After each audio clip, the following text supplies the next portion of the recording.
বড় ব্রেকিং রাঁচি থেকে, ঝাড়খণ্ডের রাঁচি থেকে। রাঁচিতে জমি কেনা বেচায় অনিয়মের অভিযোগ, নথি জালিয়াতি মামলায় ইডির হানা। হেমন্ত সোরেন ঘনিষ্ঠ বিনোদ সিং এর বাড়িতে ইডি। হেমন্ত ঘনিষ্ঠের বাড়িতে ইডির হানা। হেমন্ত ঘনিষ্ঠ বিনোদ সিং এর অফিস সিল করলো ইডি। বৃহস্পতিবার সন্ধ্যে থেকে ইডি তল্লাশি চলছে। আমাদের প্রতিনিধি মৃন্ময় পান সেই ঘটনাস্থলে উপস্থিত রয়েছে। মৃন্ময়, এই মুহূর্তের কি ছবি? কোন কোন ঘনিষ্ঠের বাড়িতে মূলত ইডি তল্লাশি চালাচ্ছে? এখন তুমি কোথায় দাঁড়িয়ে আছো? বিস্তারিত তোমার থেকে জানবো। দেখো সুজিতা, সকাল থেকে আমরা ঝাড়খণ্ডের রাঁচি থেকে একমাত্র চ্যানেল রিপাবলিক বাংলা যে খবরে আছি যে এই ঝাড়খণ্ডে জমি কেনাবেচায় যে আর্থিক অনিয়ম এবং নথি সংক্রান্ত মামলায় এখনো পর্যন্ত কিন্তু কেন্দ্রীয় তদন্তকারী সংস্থা 14 জনকে গ্রেপ্তার করেছে। এবং এই মামলায় এখনো পর্যন্ত যে ঝাড়খণ্ডের মুখ্যমন্ত্রী হেমন্ত সোরেনকে এখনো পর্যন্ত 7 বার তলব করা হয়েছে, কিন্তু এখনো পর্যন্ত তিনি ইডির মুখোমুখি হননি। অর্থাৎ গতকাল আমরা দেখেছি যে সকাল থেকে এই হেমন্ত সোরেন বাড়ি থেকে শুরু করে হেমন্ত সোরেনের ঘনিষ্ঠ যারা আছেন তাদের একাধিক জায়গাতে কিন্তু ইডি তল্লাশি চালায়। এবং এই হেমন্ত সোরেন ঘনিষ্ঠ যে একজন আর্কিটেক্ট বিনোদ কুমার সিং, তার বাড়িতেও তল্লাশি চালায় এবং তার বাড়ি থেকে 25 লক্ষ টাকা এবং প্রচুর সম্পত্তির কাগজ পায়। এবং গতকাল যে রাঁচির যে লোয়ার বাজার থানা আছে তার যে রোপসা টাওয়ারের 3 তলায় তার যে অফিস আছে, তার যে অফিসের ছবিটা আমি তুলে ধরছি, যে গ্রিস কনসালটেন্টস, এই অফিস কিন্তু গতকাল ইডি সিল করে। এবং আজকে সন্ধ্যে থেকে ইডি এই বিনোদ কুমার সিংকে সঙ্গে নিয়ে তার ভেতরে কিন্তু এখনো পর্যন্ত তল্লাশি চালাচ্ছে।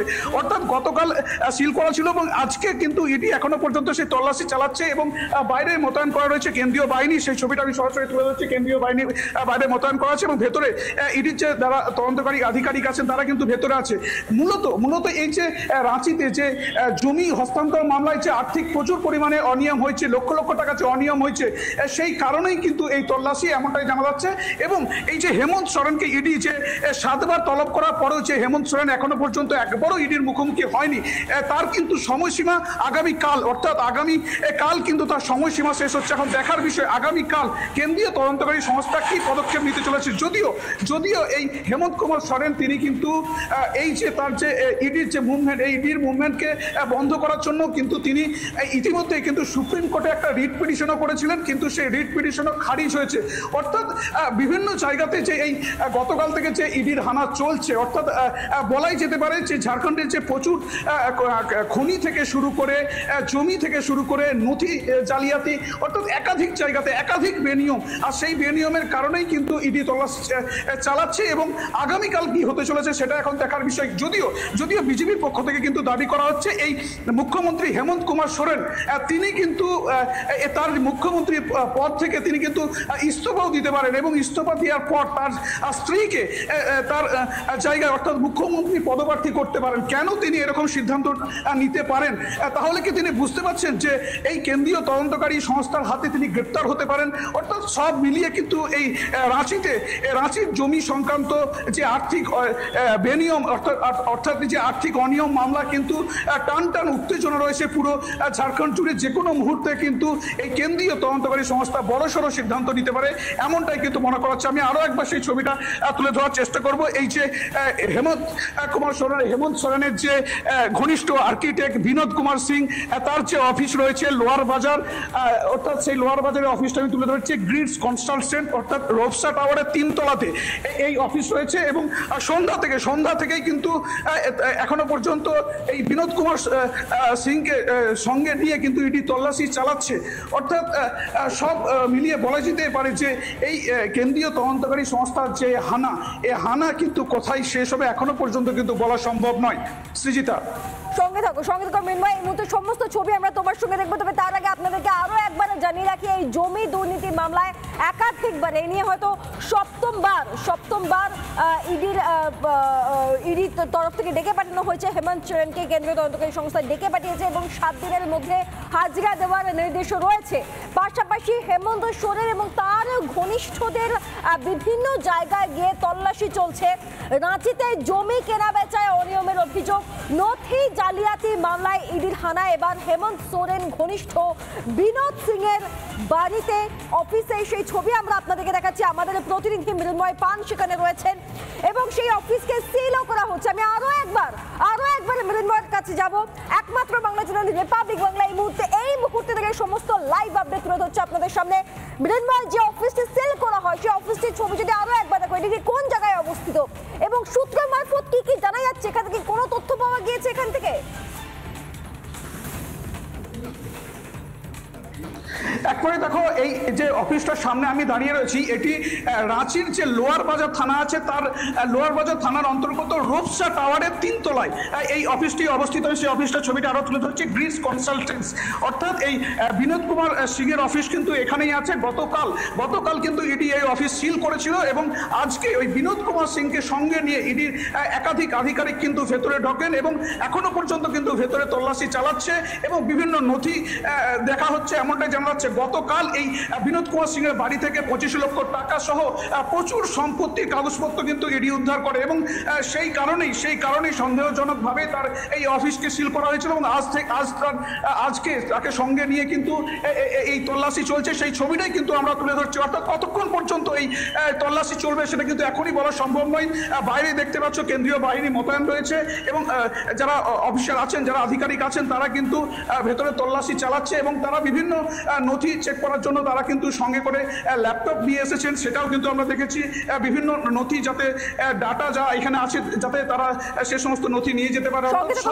সঙ্গে থাকা এই মুহূর্তে রাজ্য বিজেপি প্রধান মুখপাত্র শ্রমিক ভট্টাচার্য আমাদের সঙ্গে ফোন লাইনে রয়েছেন। শ্রমিক বাবু, রাঁচিতে ফের ইডির হানা, এই নিয়ে সপ্তমবার তলব হেমন্ত সোরেনকে, 7 দিনের মধ্যে হাজিরার নির্দেশ, এই গোটা বিষয়টা নিয়ে আপনার প্রাথমিক প্রতিক্রিয়া?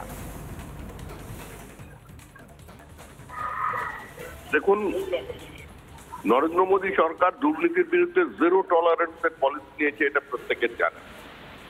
ইডি সিবিআই সক্রিয় হয়েছে এই সরকারের আমলে। সেটাকেই ওই তথাকথিত ইন্ডিয়া ফুটকি জোটের লোকজন বলছে যেটা রাজনৈতিক প্রতিহিংসা, পলিটিক্যাল ভেন্ডেটা। ইডি সিবিআই কে রাজনীতির কাজে ব্যবহার করা হচ্ছে, কিন্তু যেখানেই তারা পৌঁছচ্ছে সেখানেই গুপ্তধনের সন্ধান পাচ্ছে। আর এর জন্যই সমস্ত বিজেপি বিরোধী রাজনৈতিক দলেরা ঐক্যবদ্ধ হচ্ছে, কারণ তারা তাদের প্রাতিষ্ঠানিক লুট, দুর্নীতির, রাজনৈতিক স্বেচ্ছাচারিতা এবং রাজনৈতিক লুটের একটা আইনগত বৈধতা চাইছে। তার জন্যই তাদের আন্দোলন। যদি অন্য কোনো সরকার ভারতবর্ষে আসে, সেটার কোনো সম্ভাবনা নেই। তাদের একটাই সরাসরি বলা উচিত যে আমরা ইডি সিবিআই কে তুলে দেবো। কোনো রাজনৈতিক ব্যক্তিত্বের বিরুদ্ধে, কোনো মুখ্যমন্ত্রীর বিরুদ্ধে, কোনো মন্ত্রীর বিরুদ্ধে, কোনো রাজনৈতিক দলের নেতার বিরুদ্ধে ইডি সিবিআই তদন্ত করবে না। এটাই হচ্ছে এদের একমাত্র এজেন্ডা। সেই এজেন্ডা নিয়ে তারা ঐক্যবদ্ধ হচ্ছে। কিন্তু রাজনীতির ভোট হারানোর ভয়ে এই সরকার, এই দল দুর্নীতির বিরুদ্ধে লড়াই করতে কোনো সময় পিছিয়ে থাকবে না। প্রকৃত মানুষের চেয়ারের ওপর থেকে মুখোশগুলো তুলে দিয়ে তারা দাঁড় করাবে। শ্রমিকবাবু, একটা বিষয় খুব জানতে ইচ্ছে করছে, এই রাজ্যের মুখ্যমন্ত্রী মমতা বন্দ্যোপাধ্যায় কিন্তু বিভিন্ন সময় দেখা গিয়েছে হেমন্ত সোরেনকে সঙ্গ দিয়েছেন এবং তিনি এই প্রশ্নটাও তুলেছেন যে যেখানেই বিজেপি নেই ক্ষমতায়, যে সমস্ত রাজ্যগুলোতে, সেখানেই কেন্দ্রীয় তদন্তকারী সংস্থা বড্ড বেশি অ্যাক্টিভ, বড্ড বেশি সেখানেই তারা কাজ করে। মানে হেমন্ত সোরেনকে সমর্থন করেই কিন্তু এই ধরনের কথা এই রাজ্যের মুখ্যমন্ত্রী বলেছিলেন।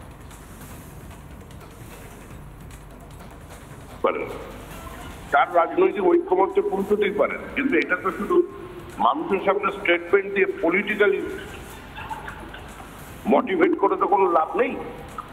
দেশে যত তদন্ত চলছে, তদন্তের মধ্যে 99% তদন্ত চলছে কোনো সুমোটো ভাবে ইডি সিবিআই না নেওয়া তদন্ত, সবকটাই কোর্টের নির্দেশ এবং নজরদারিতে চলছে। সুতরাং তার যা বলার, তার জন্য আদালতের দরজা খোলা। আদালতের দরজা হেমন্ত সোরেনের জন্য খোলা, মমতা বন্দ্যোপাধ্যায়ের জন্য খোলা, আর ওদিকে শিবসেনা নেতাদের জন্য খোলা।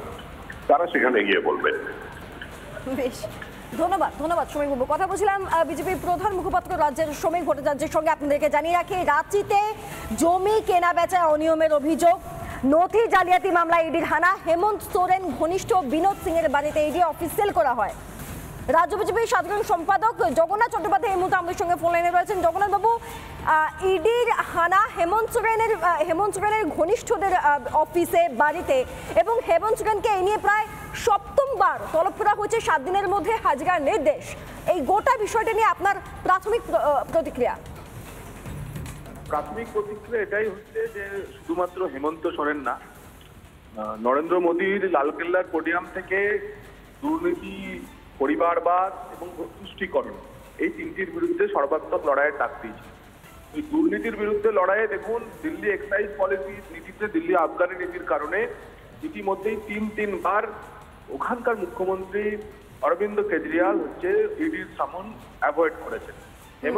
হেমন্ত সোরেন 7 বার আপনাদের তথ্য মতো 7 বার সেখানে যায়নি। এবং আপনারা অপেক্ষা করুন, পশ্চিমবঙ্গেও একই জিনিস হতে চলেছে। কাকুর কণ্ঠে কার গর্দান যায় সেটা আপনারা দেখুন। অনেক নাটকের পর কাকুর কণ্ঠস্বর নেওয়া গেছে, কাকুর কণ্ঠে কার গর্দান যায় সেটাও আপনারা অপেক্ষা করুন। কিন্তু যেটা বলতে চাইছি যে এই কেন্দ্রীয় তদন্তকারী সংস্থা প্রত্যেকটি জায়গায় কিন্তু কোর্ট মনিটর, আদালতের নির্দেশে করছেন। এর আগে ঝাড়খণ্ডেও এক্সাইজ পলিসি বা আবগারি নীতির কারণে ওখানকার ঝাড়খণ্ডের বিনয় মিশ্র বলে পরিচিত কেউ সে ইতিমধ্যে জেলে রয়েছে। এবং হেমন্ত সোরেনের প্রচুর সম্পত্তি এবং বেনামি সম্পত্তির মালিক যারা, তারা হচ্ছে কলকাতায়। এর আগেও জানেন চারা ঘোটালার মামলার অন্যতম যারা সেই সময় অভিযুক্ত ছিলেন তারাও কলকাতার ছিলেন। কলকাতার নাম, কলকাতার বল্ললী তিলোত্তমা কলকাতার নাম এভাবে যে কেলেঙ্কারির ক্যাপিটালে পরিণত হবে, কেলেঙ্কারির রাজধানীতে পরিণত হবে, দুর্নীতির সঙ্গে জড়িয়ে যাবে দেশের যে কোনো প্রান্তে। এতদিন জঙ্গিপনার সঙ্গে কলকাতার নাম জড়াতো, এখন দেশের যে কোনো প্রান্তে দুর্নীতির সঙ্গে কলকাতার নাম জড়াচ্ছে। তৃণমূলের উপহার রাজ্যবাসীকে নতুন বছরে। এবং আশা করব প্রধানমন্ত্রীর যে 3 প্রতিশ্রুতি, মোদিজির যে গ্যারেন্টি, সেই গ্যারেন্টি পূর্ণ হবে। এবং পশ্চিমবঙ্গ থেকেও, যেমন দিল্লিতেও হচ্ছে, ঝাড়খণ্ডে হচ্ছে, পশ্চিমবঙ্গ থেকেও দুর্নীতির বিরুদ্ধে সর্বাত্মক লড়াই শেষ হবে। বেশ, ধন্যবাদ জগন্নাথ বাবু। কথা বলছিলাম রাজ্য বিজেপির সাধারণ সম্পাদক জগন্নাথ চট্টোপাধ্যায়ের কাছে। আমি আরো একবার মৃন্ময়ের কাছে যাবো। মৃন্ময়, এই মুহূর্তে যা পরিস্থিতি, তাতে যেটা জানা যাচ্ছে, যেটা তুমিও বলছিলে, যে হেমন্ত সোরেন হয়তো পদত্যাগ করতে পারেন, তার জায়গায় তার স্ত্রী হয়তো মুখ্যমন্ত্রীর পদপ্রার্থী হিসেবে এগিয়ে আসতে পারেন, এরকম ধরনের একটা পরিস্থিতির সৃষ্টি হচ্ছে। আমি আরো একবার তোমার কাছে যাবো এই মুহূর্তের যাবতীয় আপডেটের জন্য।